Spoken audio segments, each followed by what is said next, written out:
Em 2 Timóteo, Romanos, então peço irmãos que fiquem atentos para acompanhar a leitura e a explanação.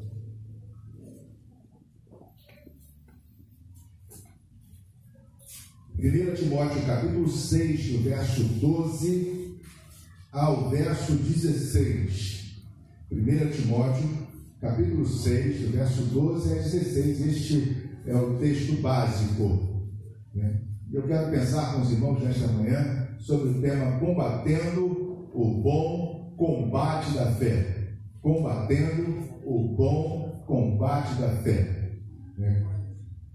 1 Timóteo 6, do verso 12 a 16, diz assim, na versão que tem aqui em minhas mãos: peleja a boa peleja da fé, apodera-te da vida eterna, para a qual foste chamado, tendo já feito boa confissão diante de muitas testemunhas, diante de Deus, que todas as coisas vivifica, e de Cristo Jesus, que perante Pôncio Pilatos deu o testemunho da boa confissão. Exorto-te a que guardes este mandamento sem mácula e irrepreensível até a vinda de nosso Senhor Jesus Cristo, a qual, no tempo próprio, manifestará o bem-aventurado e único soberano, Rei dos reis e Senhor dos senhores, aquele que possui ele só a imortalidade e habita em luz inacessível,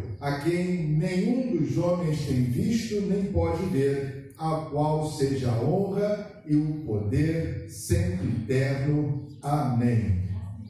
Amados, Timóteo, ele foi companheiro de Paulo em várias viagens missionárias. E Paulo foi aquele que instruiu, preparou Timóteo para o exercício do ministério pastoral. Eu agradeço a Deus pela vida dos pastores que me apacentaram, pois através da vida deles formaram em mim o caráter cristão. Eu louvo a Deus pela vida deles, não tanto pelos seus ensinos verbais, porque isso nem sempre conseguimos memorizar e gravar 100%, mas pela vida deles que marcou a minha vida. Por exemplo, o pastor Napoleão José Vieira, da Igreja Evangélica Batista do Engenho Novo, foi o homem que me convidou a aceitar a Cristo Jesus, não só a mim, como a minha esposa. Na época éramos namorados. Foi o homem de Deus que nos batizou, foi o homem de Deus que fez o nosso casamento, foi o homem de Deus que apresentou o nosso primeiro filho no altar do Senhor, foi o homem que nos indicou para o seminário. Depois, o pastor Braulio Carlos Bezerra, da Igreja Batista Central no Honório Gurgel, para onde nós viemos a frequentar. Estávamos longe, morávamos mais perto, na Fazenda Botafogo, e aí começamos a frequentar a Igreja Batista Central no Honório Gurgel, e pastor Braulio foi o homem que nos fez conhecer a igreja administrativamente. Nos fez conhecer as organizações, os departamentos, a passar por todas as organizações, departamentos, nos fez conhecer a igreja administrativamente. Foi o homem de Deus que me indicou para a consagração, para o ministério pastoral. Saímos dali e fomos para a Igreja Batista da Fazenda Botafogo, na qual era o pastor João Carlos. E o pastor João me ensinou do convívio pastoral, da amizade do pastor, da presença do pastor em nossa vida. Ele acompanhou a mim, a Luciane, ao Hospital Niterói, quando a Luciane foi ter a Arinique. Quando a Arinique foi concebida, ele foi conosco, foi no carro junto conosco, ficou lá no hospital comigo, mas eu não tinha pedido nada e, na verdade, nem me sentia nervoso, apesar de estar muito nervoso, mas ele ficou comigo ali. Isso marcou a minha vida. Saímos dali e fomos para a Igreja Batista de Moça Bonita, porque mudamos para Bangu, e a igreja ficava mais próximo de casa. E ali conheci o pastor Davi Baeta, e eu havia saído do meu primeiro ministério, um tanto quanto ferido, e ele foi um instrumento usado por Deus para consolar, confortar e sarar as feridas que estavam em meu coração. E eu sou grato a esses homens de Deus na minha vida, porque muito fizeram para construir, edificar o meu caráter cristão. Nesta carta escrita por Paulo a Timóteo, ela é considerada uma carta pastoral, porque é dirigida a um líder da igreja, então ela pode ser lida e ser dirigida a nós que somos líderes da igreja, e nela encontramos várias recomendações para que sejamos bem-sucedidos no combate da fé. Para que venhamos a combater o bom combate, encontramos nestas cartas, na primeira e segunda de Paulo, na carta de Tito também, recomendações para sermos bem-sucedidos no combate da fé. E uma das recomendações que visualizei nesse texto bíblico que eu li para os irmãos foi o mandamento dado por Paulo a Timóteo para que ele cumprisse e então fosse bem-sucedido na batalha da fé, ou combatesse o bom combate. Mais especificamente no verso 14, e os irmãos poderão me acompanhar aí no verso 14 de 1 Timóteo, capítulo 6, Paulo recomenda ao pastor Timóteo que guarde este mandamento imaculado, irrepreensível, até a manifestação de nosso Senhor Jesus Cristo. Paulo recomenda a Timóteo que guardasse o mandamento até o retorno de Cristo Jesus, e isto faz-nos entender, ou fez-me entender, que guardando o mandamento era a condição primordial para ser bem-sucedido. Se eu quero ser bem-sucedido na batalha espiritual, no combate da fé, combater o bom combate, eu preciso guardar o mandamento. Qual mandamento? Ou que mandamento seria este? Paulo, já no primeiro capítulo, no capítulo 1, verso 18, ele já faz referência a este mandamento. E eu peço, irmãos, que leiam 1 Timóteo, capítulo 1, verso 18. Paulo, lá, já no primeiro capítulo, nas primeiras linhas desta carta, ele já se refere a este mandamento, para que os irmãos entendam como é importante cumprir este mandamento, para que sejamos bem-sucedidos na batalha espiritual, para que venhamos a combater o bom combate. É importante conhecer e praticar este mandamento. Diz Paulo: este mandamento te dou, meu filho Timóteo, que segundo as profecias que houve acerca de ti, milites por elas boa milícia. Repetindo, este mandamento te dou, meu filho Timóteo, que segundo as profecias que houve acerca de ti, milites por elas boa milícia.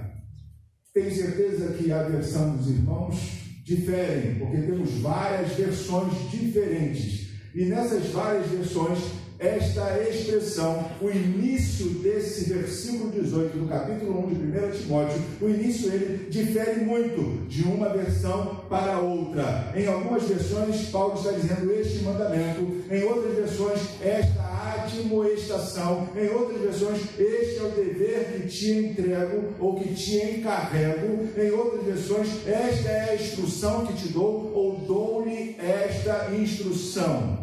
O interessante, amados, é que seja qual for a versão, seja qual for a expressão que os irmãos tenham aí em suas Bíblias, no capítulo 1, verso 18, no início dela, todas as outras expressões posteriores a essa são iguais.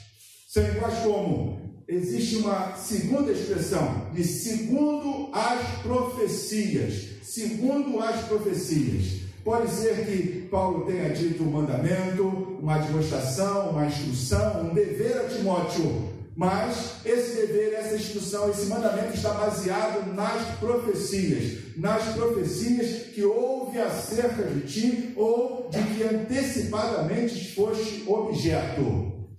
Então o sistema ou a sequência que podemos idealizar é a seguinte: objetivo. Qual o objetivo? Combater o bom combate, ser bem-sucedido no combate da fé. Segundo, condição. qual a condição primordial? Cumprir o mandamento. E qual é a base desse mandamento? O mandamento está baseado nas profecias. Logo, o mandamento está baseado nas profecias. Sem profecias, não tem como cumprir os mandamentos. Sem mandamentos, nós não conseguimos ser bem-sucedidos. Não conseguimos combater o bom combate. Uma coisa puxa a outra. Os irmãos me entenderam até aqui? Amém. Então, a primeira coisa que precisamos conhecer para que sejamos bem-sucedidos ou venhamos a combater o bom combate são as profecias. Porque sem profecias não conseguimos cumprir os mandamentos. Sem cumprir os mandamentos não somos bem-sucedidos no combate da fé. Então, quais são as profecias? Que profecias são essas? Vamos lá, 2 Timóteo, capítulo 1, verso 6 e 1 Timóteo, capítulo 4, verso 14. São dois textos bíblicos, dois versículos que trazem luz à nossa mente de que profecias são essas que Paulo está se referindo em relação a Timóteo. Timóteo foi alvo de profecias. Quais foram estas profecias? 2 Timóteo, capítulo 1, verso 6. Diz lá: por cujo momento te lembro que despertes o dom de Deus que existe em ti pela imposição das minhas mãos. Que desperte o dom de Deus que há em ti pela imposição das minhas mãos. Paulo falando a Timóteo.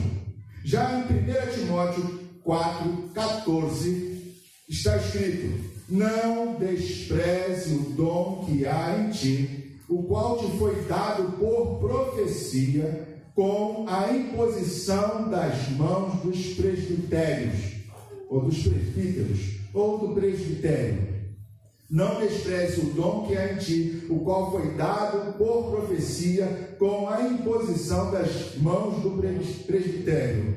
Bem, primeiro, Paulo fala sobre o dom de Deus que foi dado a Timóteo através da imposição das mãos de Paulo. Depois ele lembra Timóteo para despertar, não desprezar o dom que foi dado a ele por profecia pela imposição das mãos dos presbíteros. Olhando daqui para lá, ou seja, olhando dos nossos dias de hoje para os dias de Paulo, e não o inverso, mas olhando com a nossa experiência, com o nosso conhecimento do dia de hoje para o que aconteceu lá, penso eu, creio eu, que Paulo está falando sobre, primeiro, quando ele fala que impõe as mãos sobre Timóteo, está se referindo ao batismo de Timóteo, como um ato profético. O batismo, aos olhos de Paulo, no meu entender, eu quero deixar isso bem claro, no meu entender, né, é um ato profético. Paulo está falando, lembre-se do seu batismo, lembre-se da sua conversão, lembre-se do dom do Espírito Santo que foi imposto sobre você pelas minhas, imposição das minhas mãos. Lembro quando nós fomos batizados ou então batizamos, eu pelo menos costumo a dizer, eu ministro do Evangelho, impondo as mãos sobre batizando, eu ministro do Evangelho, pela autoridade a mim conferida por Cristo Jesus, o batizo em nome do Pai, do Filho e do Espírito Santo. Nesse exato momento está se cumprindo uma profecia, é um ato profético. É um ato profético, um ato que desperta naquela pessoa que ela é alvo da mensagem de Deus, e a partir dali, a partir do seu momento de conversão, ela se faz a mensagem de Deus para o mundo. Então é um ato profético, algo extraordinariamente fora do nosso mundo físico, apenas nosso mundo físico limitado, transcende isso. Então é um ato profético. O batismo, a salvação, a conversão é um ato profético. E o segundo texto que diz que os presbíteros puseram as mãos sobre Timóteo, veio-me à mente o momento da consagração ao ministério pastoral, ou a consagração ao ministério diaconal, ou a consagração ao ministério de música, a consagração de um servo, de uma serva do Senhor, a um ministério, a servir a Deus. E quando estava preparando essa mensagem, lembrei-me da minha consagração, ocorrida na Igreja Batista Central, em Honório Gurgel, no dia 30 de março de 1991. E aí eu fiz as contas e disse, caramba, já tem 29 anos, parece que foi ontem. 29 anos de ministério pastoral, parece que foi ontem. E aí tentei fazer um exercício de memória para saber os pastores que estiveram naquele dia, naquele sábado, na consagração ali na igreja. Lembrei de alguns, mas não consegui lembrar de todos. E então fui aos meus arquivos para ver a ata da minha consagração e ali pegar o nome dos pastores que estiveram naquele dia. Eu trouxe para os irmãos o nome deles apenas a título de conhecimento e, no meu caso, para homenageá-los, sabendo que alguns já se foram para a glória. Pastor Braulio Carlos Bezerra, que era pastor da igreja. Pastor Geazi Simplício, foi o secretário que secretariou. Pastor Wilson Carlos da Silva Lima. Pastor Vitorino Pereira de Andrade. Pastor Napoleão José Vieira, que havia batizado. Pastor Jadiniel Silva, pastor da primeira igreja batista de Coelho Neto. Pastor Francisco Reinaldo Rodrigues da Silva. Pastor Antônio da Silveira Carvalhães. Pastor Silas de Freitas, pastor da Igreja Central de Colégio há muitos anos, foi pastor da Igreja Central de Colégio há muitos anos, pastor Pedro Madeira e Silva e pastor Gessé José Pinheiro. 11 pastores estiveram ali naquele concílio, examinaram-me, sabatinaram-me e, achando-me apto, impuseram as suas mãos sobre a minha cabeça, aqueles 11 homens de Deus, em culto solene a Deus diante da igreja, consagrando-me ao ministério pastoral, e isto é um ato profético. Então, a consagração de Paulo ou de Timóteo foi um ato profético. E Paulo diz que baseia-se o mandamento, o dever, a instrução, a admoestação a estes atos proféticos sobre a vida de Timóteo. Havendo este ato profético, havia a possibilidade de Timóteo cumprir o mandamento. Então Paulo adverte a ele: eu estava presente no ato profético, então você tem condições de cumprir o mandamento, para que seja bem sucedido na batalha espiritual, para que seja bem sucedido no combate da fé, para que combata o bom combate. Portanto, amados irmãos, se desejamos combater o bom combate, se desejamos vencer os dardos inflamados do inimigo, se desejamos viver neste mundo ímpio em santidade de vida, nós precisamos trazer viva em nossa memória, viva em nosso coração o ato da nossa conversão, porque foi um ato profético. A palavra do Senhor estava se concretizando, se materializando na vida do irmão ou da irmã, para que a partir dali o irmão ou a irmã fosse a mensagem viva de Deus, carta viva de Deus neste mundo. Nós somos separados do mundo pela bondosa mão de Deus, que nos purifica e nos santifica, e isto é um ato profético. E só a partir de então, podemos cumprir os mandamentos, ou cumprir o mandamento dado por Paulo a Timóteo, para que sejamos então bem-sucedidos na batalha espiritual.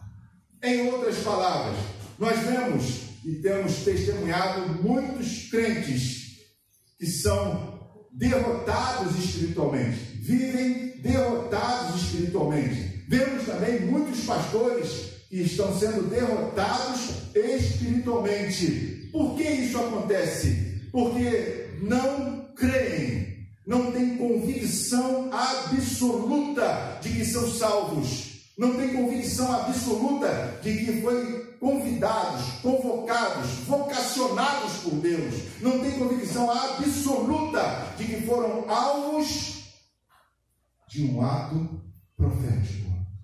É importante termos esta certeza se é que desejamos combater o bom combate. Se é que desejamos combater o bom combate, não podemos duvidar. Precisamos ter convicção absoluta de que somos alvos de um ato profético. Veja como é importante essa convicção, irmãos. Quando Deus falou a Noé para construir a arca, Ele não falou com mais ninguém. Falou apenas a Noé.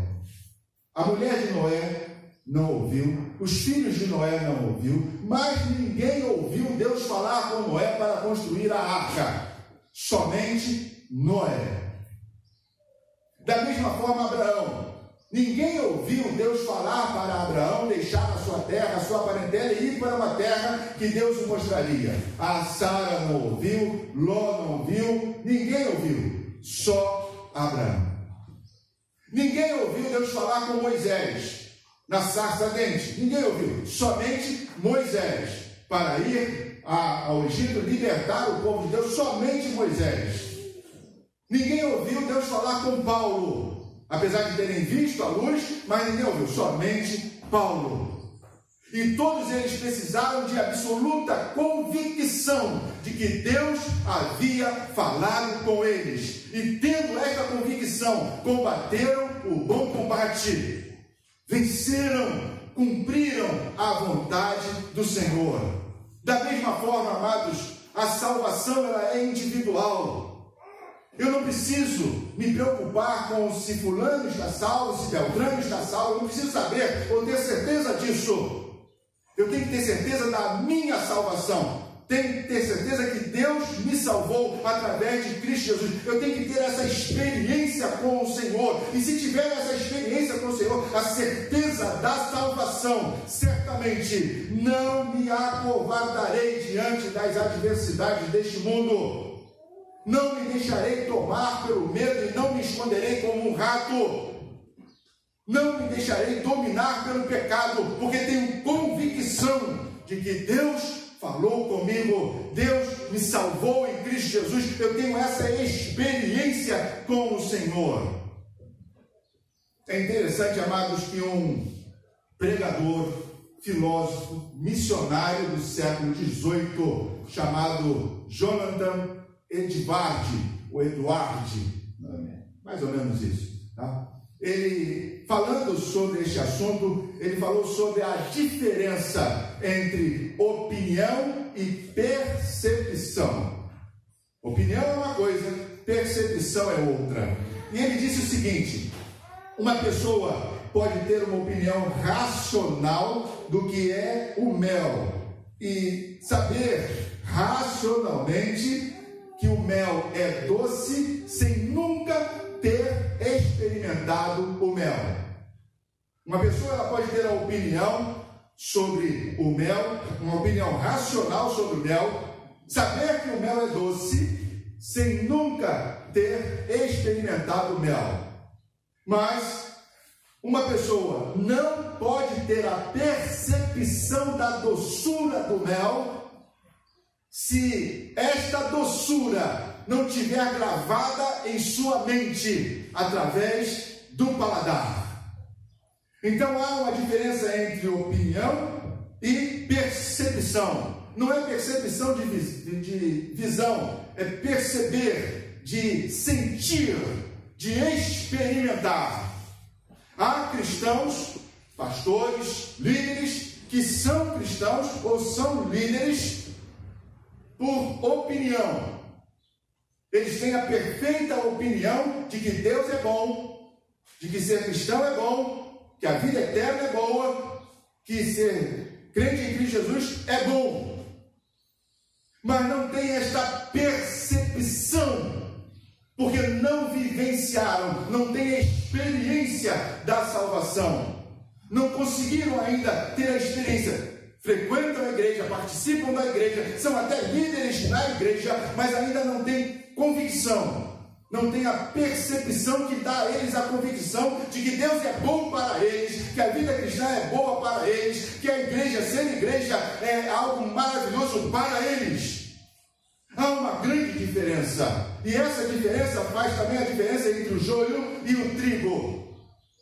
E não duvidem os irmãos que daqui para frente, ou já desde a vinda de Cristo Jesus e a sua ressurreição, o mundo tem afunilado, afinado, estreitado para espremer, e quando ele espreme, salta-se os verdadeiros crentes, os genuínos crentes que têm experiência com Cristo Jesus. Enquanto aqueles que têm apenas a opinião do cristianismo são esmagados pelo mundo.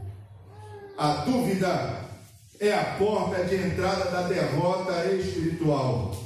A dúvida, ela se contrapõe à fé e é inimiga da fé. Por isso, a preocupação do apóstolo Paulo em exortar, em chamar a atenção de Timóteo a manter viva na mente dele a conversão e a consagração.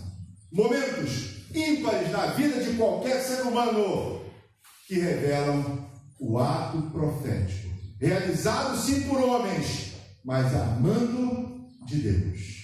Portanto, amados, lembrem-se, tragam à memória todos os dias o momento da vossa salvação, o momento em que os irmãos foram tocados pelo Espírito Santo, tocados por Deus, tocados por Cristo Jesus, libertos da escravidão, do pecado e da morte, o momento em que receberam a vida eterna, porque este momento é um momento profético, é um momento que vai basear e te dar condições de cumprir o mandamento de ser bem-sucedido na batalha espiritual, ou ser bem-sucedido no combate da fé. Mas qual é o mandamento em si?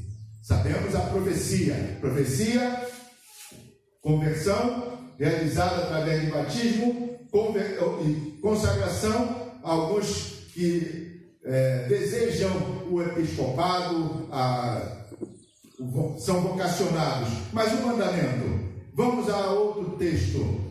1 Timóteo capítulo 6, verso 12, vamos voltar lá no verso 12 do capítulo 6 de 1 Timóteo, e também o verso 19 do capítulo 1 de 1 Timóteo, verso 12 e verso 19. Eu vou ler para os irmãos.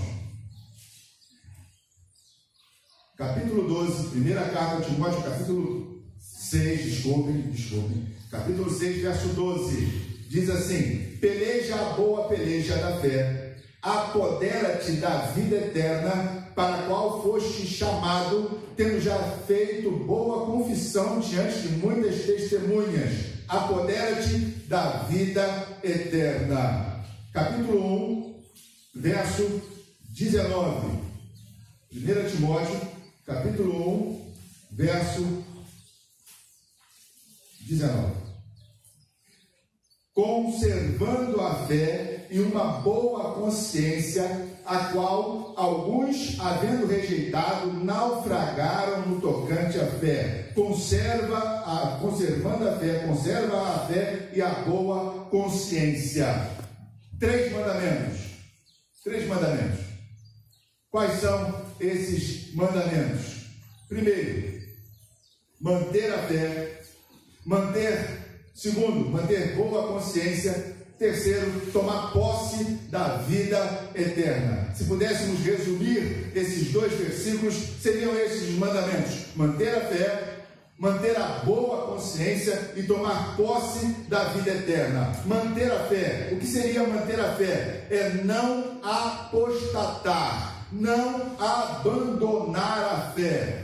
Alguns pensam que abandonam a fé, ou somente aqueles que saem da igreja, deixam de ser crente, voltam para o mundo, são aqueles que apostataram. Na verdade, mas a apostasia, amados, ela tem grau ou tem níveis. Se pudéssemos assim dizer, a apostasia tem graus e tem níveis. O grau maior, vamos botar lá 10, o nível maior, 10, é o afastamento de tudo que se refere a Deus. A igreja, a Bíblia, a conduta, a pensamento, o sentimento, a entrega volta para o mundo. Mas a apostasia tem graus. Por exemplo, quando cremos ou achamos que não podemos vencer tal pecado, e aquele pecado torna-se o nosso pecado de estimação, o nosso pecado oculto, estamos apostatando da fé, porque a fé em Cristo, a fé em Deus nos dá o poder, não a fé, mas Deus nos concede o poder para vencer todo e qualquer pecado. Se eu já parto da premissa que não consigo, que não posso, certamente também não quero e estou apostatando da fé. Venho a apostatar da fé quando me deixo dominar pelo medo, me deixo dominar pela timidez, me deixo dominar pela preguiça, estou apostatando da fé. Não num grau extremo, mas já estou apostatando da fé em graus subsequentes, em graus menores. E isso é apostasia. A firmeza da fé, ela se revela, se torna palpável, ela se materializa na nossa vida através da total confiança em Deus em todos os aspectos da vida. Não só em um momento, não só em uma ocasião, não só em um dia, mas em todos os momentos a nossa confiança em Deus, a absoluta confiança em Deus demonstra que mantemos a fé firme e ela será provada. Como é provada a fé? A não ser através das adversidades, através das dificuldades, através do fogo que vai burilando, apesar de queimar e destruir, ele vai burilando, aperfeiçoando a nossa fé. E este fogo são os problemas, são as adversidades, são as questões difíceis deste mundo. E nós precisamos estar atentos a isso, amados, para que saiamos vitoriosos. Preservar a fé é transpor a fé de uma fé subjetiva para uma fé objetiva. É transpor a fé de uma fé invisível para uma fé visível. É transpor a fé de uma fé inoperante para uma fé prática. Isso é manter a fé. Se digo que tenho fé, mas a minha vida não revela isto, a minha fé é duvidosa. E aonde a dúvida não existe, não coexiste a fé. Somos mandados a manter uma fé irrepreensível, na verdade, imaculada. Achei muito legal essa tradução, essa versão. Uma fé imaculada, mandamento imaculado, ou a fé imaculada, sem mancha, sem defeito. E quando a gente pensa numa fé imaculada, sem mancha, sem defeito, lembramos do Cordeiro Pascual, lá no Egito, onde deveria ser sem mancha, sem defeito. O sangue daquele Cordeiro, ele dava vida ao primogênito, segurança da vida ao primogênito e também a libertação da escravidão daquela época. A fé imaculada, a fé sem defeito, a fé perfeita é aquela que nós depositamos em Cristo Jesus, não porque a nossa fé é perfeita, sem defeito, imaculada, mas em Cristo Jesus ela se torna perfeita, ela se torna imaculada, ela se torna sem mancha, e o efeito desta fé depositada em Cristo Jesus, o Cordeiro Pascual, ela nos dá vida e vida em abundância. Ela nos liberta da escravidão do pecado. Esta é a informação ou a figura pintada por Deus lá no Egito e convertida em realidade no Novo Testamento e feito nossa vida através de Cristo Jesus. A fé imaculada é aquela que não se rende ou não se mistura às crenças deste mundo. É uma fé que não é misturada às crenças deste mundo. Que crenças que há nesse mundo? A crença, amados, que pode ser vivido um cristianismo sem igreja. a crença de um cristianismo sem sacrifício, a crença num cristianismo sem obediência, a crença num cristianismo com práticas parciais da Escritura, crença no cristianismo em que a Bíblia ela não é plenamente a palavra de Deus, é apenas alguns versículos, alguns textos. A crença voltada para a satisfação material do ser humano, onde as únicas bênçãos que devem ser alcançadas, que devem ser buscadas em Deus, é a crença material, a crença ou a fé misturada ao materialismo, a fé misturada ao consumismo, a fé misturada ao relativismo. Uma fé imaculada é aquela fé em que a moral e a ética, ela é fluida, não é consistente. Quando a fé ela está maculada, manchada com essas crenças do mundo, ela não nos propicia a vitória, não nos propicia um bom combate, não nos propicia a vitória contra o pecado, não é um bom escudo. No primeiro dardo inflamado do inimigo, esse escudo misturado com as crenças do mundo se desfaz, então somos atingidos e nos tornamos escravos e exilados do pecado. Além do mandamento de permanecer na fé, uma fé irrepreensível, é também nos dado o mandamento de termos boa consciência. Essa expressão, irmãos, ela se repete por baixo 30 vezes no Novo Testamento. E por ela ser repetitiva, ela se torna muito importante. Quero citar apenas uma dessas 30. Atos capítulo 24, verso 16, só para que os irmãos tenham uma pequena ideia. Mas ela é citada aproximadamente 30 vezes no Novo Testamento. Boa consciência. Romanos capítulo 24, verso 16. Desculpa.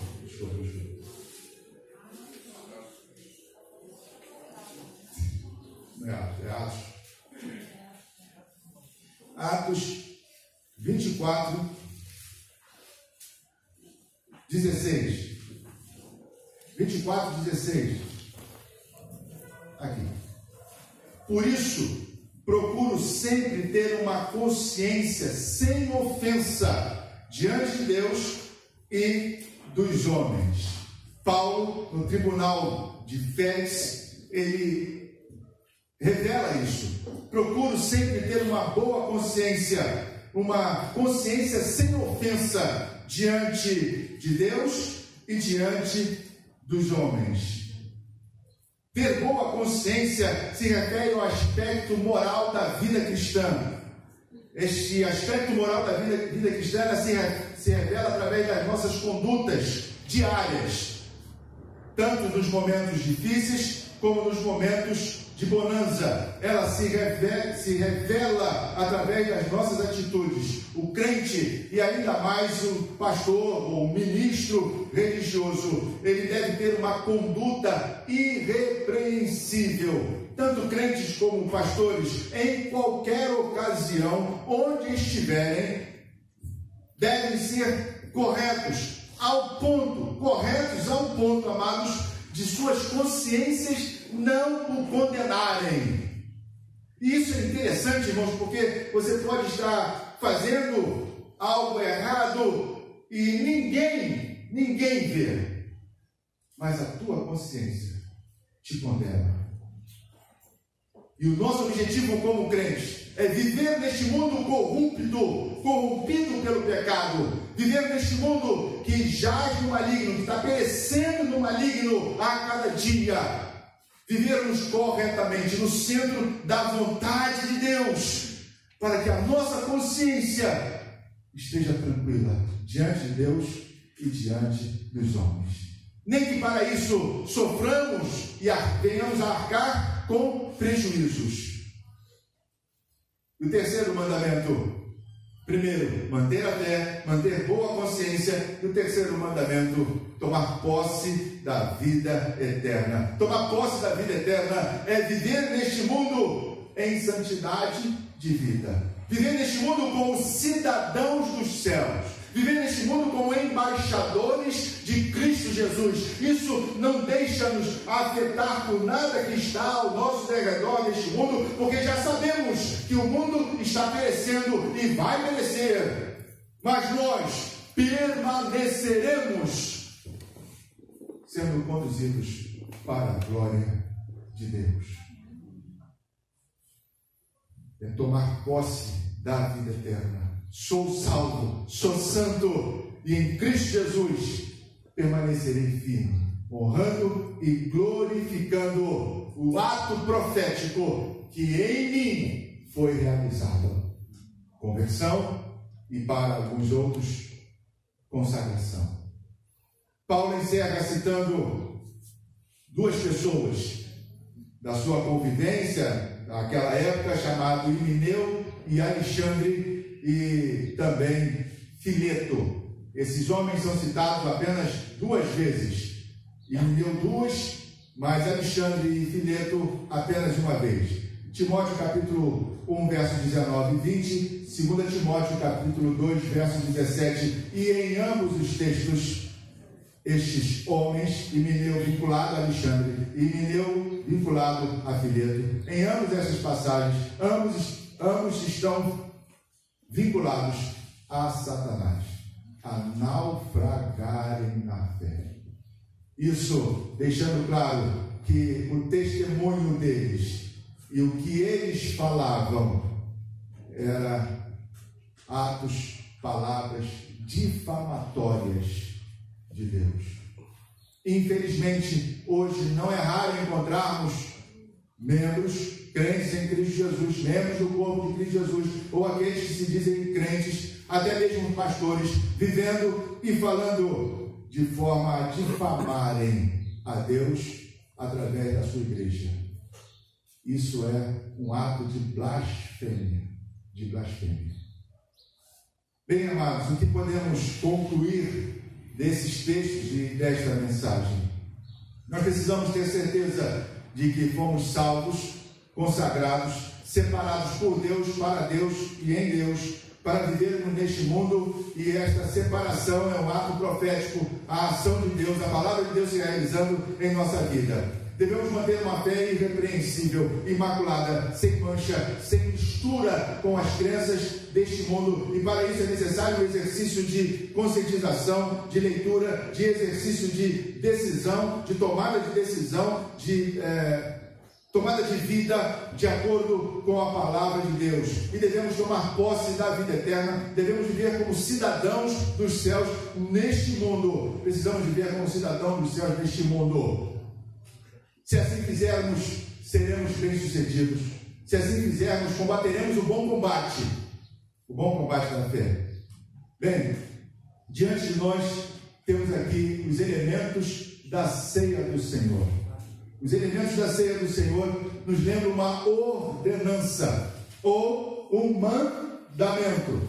Mas nós só podemos praticar este mandamento, só podemos praticar esta ordenança se e somente se tivermos sido alvos de um ato profético. Senão, estaremos celebrando a ceia indignamente. A ceia, ela nos une como corpo de Cristo Jesus. Então, antes de tudo e mais nada, ela é um ato de comunhão. Comunhão com Deus. Eu estou em comunhão com Deus, estou em comunhão com os meus irmãos, estou vivendo como igreja. Porque o ato profético, eu realmente tenho certeza da minha conversão, eu sou salvo em Cristo Jesus. Vivo para a honra e glória do Senhor. Vivo uma fé imaculada. Tenho boa consciência disso. E tomei posse da vida eterna. Sou um cidadão de Deus nesta terra. Se esse ato profético ele realizou em sua vida, então você pode cumprir o mandamento de celebrar a comunhão. Celebrar que Cristo veio e morreu pelos nossos pecados. Por isso, neste ato eu estou comendo o corpo de Cristo Jesus, comendo para fazer parte da minha vida. Estou bebendo o sangue de Cristo Jesus para que Ele faça parte do meu viver. Eu venha a transpirar e assim exalar o aroma de Cristo Jesus. Caso contrário, amados, será apenas um pedaço de pão que não dá nem para entrar entre os nossos dentes. E agora um pouquinho mais de suco de uva, porque está sendo servido num copinho maior. Talvez nos faça até engasgar, porque é tão pouquinho que é. Se o ato profético não faz parte da sua vida, não celebre a ceia do Senhor. E rogue a Deus, não com uma posição, mas rogue a Deus: Senhor, eu quero sentir o Senhor em minha vida, eu quero sentir eu quero ter uma experiência pessoal com o Senhor Jesus Cristo. Eu quero ouvir o Espírito Santo, eu quero sentir o Espírito Santo no meu coração, no meu viver. Eu quero ser transformado dia após dia, tendo posse da vida eterna, vivendo como cidadão do reino de Deus. Eu quero ter uma fé, ó Deus, irrepreensível. Eu quero ter uma fé inabalável. Eu quero ter uma fé imaculada, sem a crença, sem a mistura desta filosofia do mundo, ou da crença deste mundo. Eu quero ser um servo fiel ao Senhor, uma serva segundo o teu coração, para o louvor da tua glória. Eu sei que é difícil, principalmente neste mundo, mas nós somos alvos do ato profético do Senhor. Temos o poder de Deus, somos templo do Espírito Santo e por isso capacitados para fazer a vontade de Deus nesta terra. Peço então aos irmãos diáconos e diaconisas que vieram preparadas para celebrar, estar aqui à mesa comigo, por favor, que cheguem. Eu vou passar algumas instruções de como será a celebração da ceia para aqueles que se acham aptos, conforme Paulo nos adverte. A carta aos Coríntios: devemos examinar a nós mesmos. Não somos competentes para examinar ninguém, a não ser a nós mesmos. E achando-nos aptos, possamos então celebrar a ceia do Senhor. E como será? Eu vou pedir que os irmãos que vieram preparados, que se sentem preparados, façam aqui, saiam do seu local, façam aqui uma fila. Aos moldes da ceia, da última ceia, os irmãos virão, o irmão Jailson irá borrifar álcool em suas mãos. Os irmãos poderão pegar aqui a toalha com o irmão Francisco para secar a mão, se precisar fosse, os irmãos acharem necessários, né? O irmão diácono Luiz irá tirar o copo, dar em suas mãos o copo descartável. Aqui o copinho. Se faltar, tem esse aqui, né? Se faltar, então, os irmãos estarão de luva. Depois disso, os irmãos pegarem papel, pode jogar na lata do lixo. Venham já com um copinho com suco de uva, simbolizando o sangue de Cristo Jesus. Poderão então pegar do pão. O pão está acondicionado dentro dessas forminhas de papel. Os irmãos então podem pegar as forminhas de papel.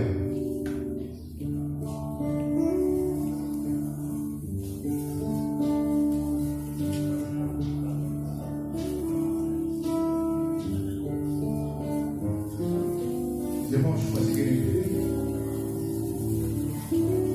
Se houver falha, depois a gente vai consertando aqui, sem problema.